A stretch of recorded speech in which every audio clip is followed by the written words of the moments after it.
என் மனைவி கூட பிறந்தவங்க யாரும் இல்ல.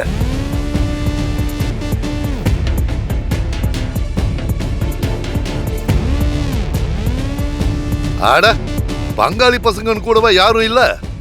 அதானே சபையில நிக்க மாமா முறையில ஒருத்தர் கூடவா இல்ல? பரிசம் போடும்போது வெத்தலை பாக்கு வாங்க கூட ஒரு மாமா இல்லாத குடும்பமா? என்னையா குடும்பம் இது?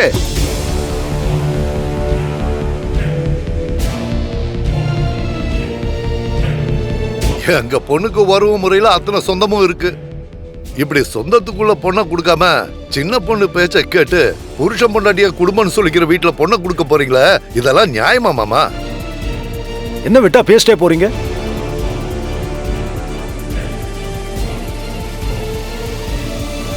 ஒரு போன் போதும், இந்த மண்டபம் பத்தாது. அவ்வளவு உறவுக்காரங்க இருக்காங்க சென்னையில.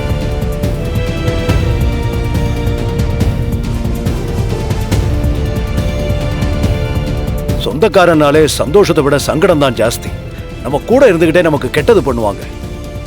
நம்மளதான் சொல்றாரு. என் பையனுக்கு பொண்ணை பிடிச்சு போச்சு, பொண்ணுக்கு என் பையனை பிடிச்சு போச்சு. அதுக்கும் மேல எங்களுக்கு உங்க குடும்பத்தை பிடிச்சு போச்சு, உங்களுக்கு என் குடும்பத்தை பிடிச்சு போச்சுன்னு நினைக்கிறேன்.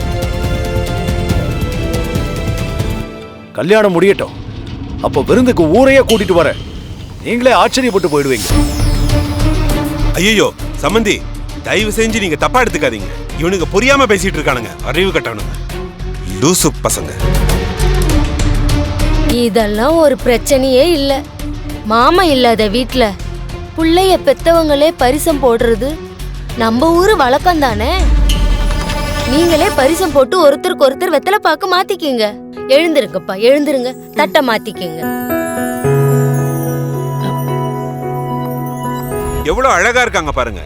நான் கூட இந்த ஊரே மெச்சுக்கிற மாதிரி என் பொண்ணுக்கு மாப்பிளைய பாக்கணும்னு சொன்னேன்ல சம்பந்தி. ஆனா கடவுளுடைய அருளால அதே மாதிரி மாப்பிளை அமைஞ்சிருச்சு. ரொம்ப சந்தோஷமா இருக்கு. என்னங்க நீங்களே கண்ணு வச்சிருவீங்க போல இருக்கு.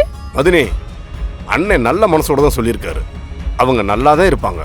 ஜோடி பொருத்தத்தை பத்தி நாம தான் வாய் வலிக்க பேசுறோம். அவரும் அந்த அம்மாவும் வாயை திறந்த மாதிரியே இல்லையே.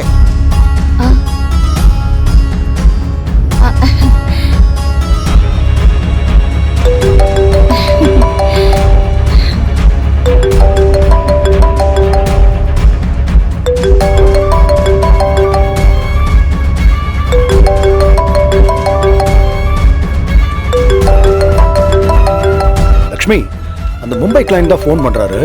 இங்க சிக்னல் கிடைக்காது, நீ மாடியில போய் பேசிட்டு வா. போ. ஒரு நிமிஷம், நான் இப்போ வந்துடுறேன்.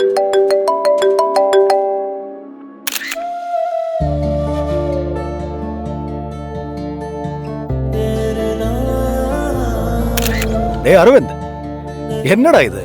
கொஞ்சம் ரொமான்டிக்கா போஸ் கொடுறா. வரதி, இன்னும் கொஞ்சம் பக்கத்துல வா. கைப்பிடி. ஏய், கைய புடுறா.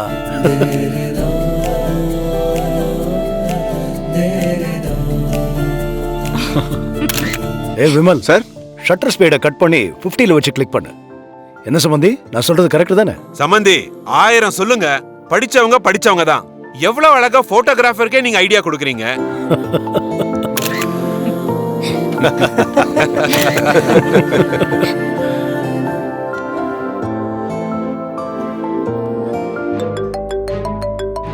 அம்மா பிஸியா இருக்காங்க போல இருக்கே. இருக்கலாம்.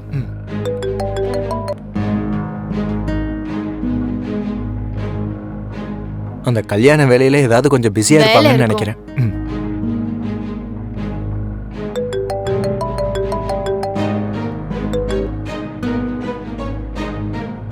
ஹாய் அத்தை. ஹாய் மா. அம்மா எப்படி இருக்கீங்க? நான் நல்லா இருக்கேன் குட்டி. நீ எப்படி இருக்க? எனக்கு என்னம்மா, நான் நல்லா தான் இருக்கேன். என்ன இவ வராம இருந்திருந்தா இன்னும் நல்லா இருந்திருக்குமா. போடா. அத்தை எப்படி இருக்கீங்க அத்தை? மதுரை எல்லாம் எப்படி இருக்கு? கல்யாண மண்டபத்துல தானே இருக்கீங்க?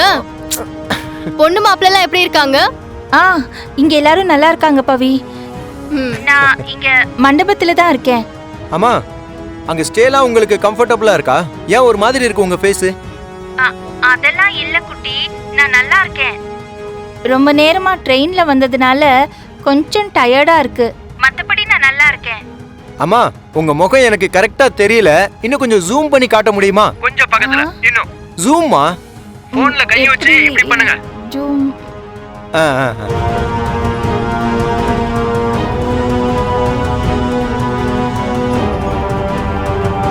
ஹலோ. ஓ அப்படியா? சரி சரி, ஓகே ஓகே, நான் வேற ஏதாவது ஆர்டர் பண்றேன். ஒரு நிமிஷம் இருங்க, நான் மெனு பாத்துக்கிறேன். என்ன?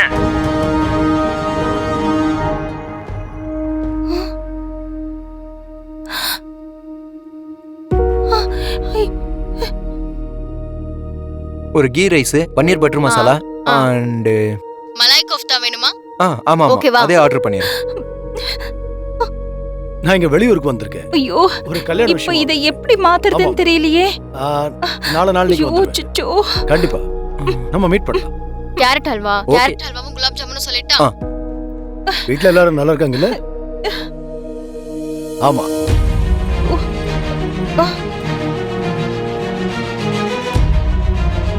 அப்பா. Thank you. அம்மா அம்மா. ஆ என்னம்மா டவர் சரியா கிடைக்கலையா? நான் பேசுறது உங்களுக்கு கேட்கலையா? ஆமாங்க குட்டி, இங்க எனக்கு டவர் கிடைக்கல. நான் நல்லா இருக்கேன்.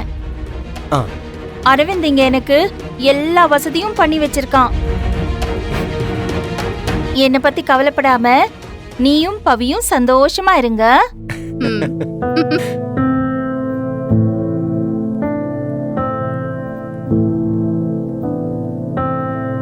இல்லம்மா, ஃபர்ஸ்ட் டைமா நீங்க தனியா வெளிய போயிருக்கீங்களா?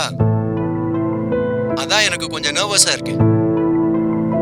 இப்ப ஹாப்பிமா? என்னங்க, ஒருவேளை நம்ம நம்ம பொண்ண பிடிக்கலையோ, மாப்பிள்ளை தம்பி கட்டாயப்படுத்தினதுனால சம்மதிச்சிருப்பாங்களோ?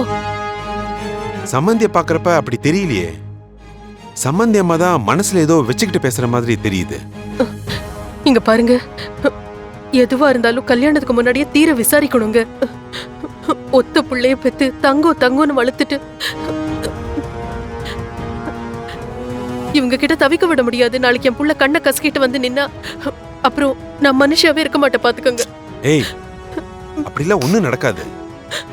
நீ இது எல்லாருக்கும் தெரியற மாதிரி பண்ணிடாத. அப்புறமா ஆளாளுக்கு கண்ணுக்கு அதை வச்சு பேச ஆரம்பிச்சிருவாங்க. சரி, இப்ப நான் போய் நாசுக்கா விசாரிக்கிறேன். நீ போய் உன் வேலையை பாருமா. ஓ ஓ வாங்க.